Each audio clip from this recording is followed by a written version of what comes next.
Namaste, I am Dr. Siri, infertility expert practicing in this field of infertility for more than 15 years, and I practice at Karuna Fertility and Maternity Center, Nagarbhavi, Bangalore. IVF, as we understand, is an advanced fertility treatment given or advised to people who have indications for IVF, like probably the previous simple failed procedures or some complex conditions where IVF is the recommended way to go forward. Now the question in the mind of the patients are, how many cycles do we try? So the success rates of the IVF depends quite varied, and the number of recommendation as such, medically there is no such recommendation, though we advise 3 to 4 cycles of IVF is quite safe. But we have seen patients who have undergone IVF treatments for more than 10 cycles also. So medically or scientifically, there is no such recommendation as such as to limit the number of IVF cycles a patient has to undergo. Of course, there are many factors as to why somebody has to take that many cycles, which needs to be evaluated and discussed with the patient. So what is the success of IVF? So is it the pregnancy positive, or is it a the life take-home baby rate? So yeah, there are different rates of ways of measuring the IVF success. The pregnancy rate, when we say, is just the pregnancy positiveness. But when we say the take-home baby rate, that is having a live birth success of IVF.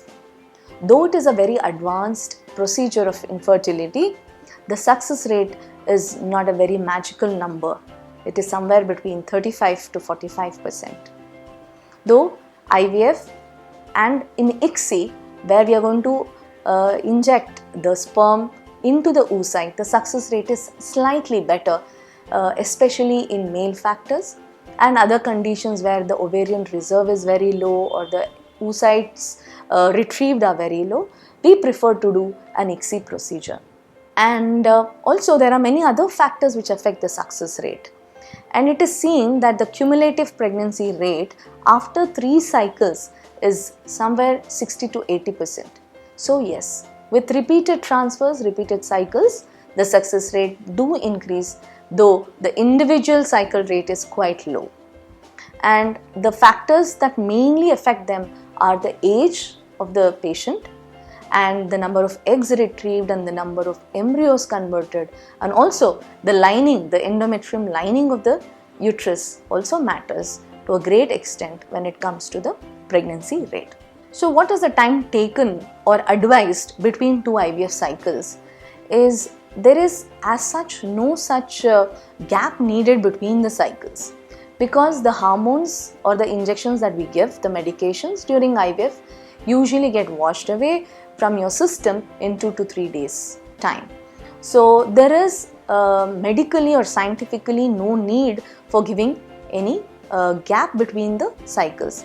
In fact, there is a new stimulation that has come in, like called dual stimulation, where we are stimulating the patient twice in the same month just to retrieve as many eggs as possible, and this is mostly advised for people who have less eggs.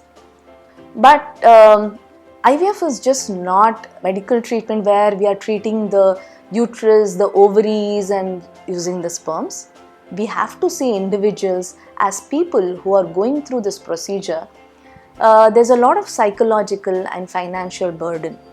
So in order to recoup from that kind of stress and the psychological well-being, we just advise patients to take a month's break or 2 months break between the cycle, just because they may have to get out of that a negative result or that whole hormonal and the expectations and all of that. So we generally give that 1 to 2 months break. Otherwise, scientifically, there is no need to give any break.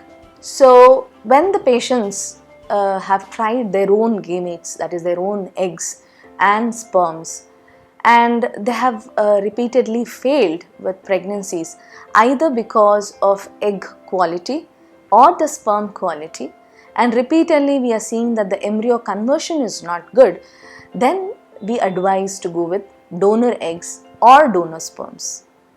So in that case, when we have proven, we have seen in the multiple cycles that gamete is an issue, either because of age or any other factor, then we would like to ask the patient to go ahead with a donor egg or the donor sperms. And surrogacy, there are specific indications, as in sometimes the uterus is not structurally normal. It cannot hold a pregnancy for 9 months. In that case, yes, surrogacy. There is a syndrome where the uterus is almost infantile or very small, and whereas there are normal functioning ovaries, in that case also we advise surrogacy. And sometimes there's a psychological issue with the mother, or there's a medical condition which will not allow the mother to have a pregnancy normally, maybe a cardiac disease or some schizophrenia or any such condition where the mother will not be able to handle the pregnancy. In that case, we advise surrogacy. Sometimes there can be repeated abortions because of certain medical conditions in the mother. Even with IVF transfers, there is multiple abortions. In that case also, we suggest surrogacy.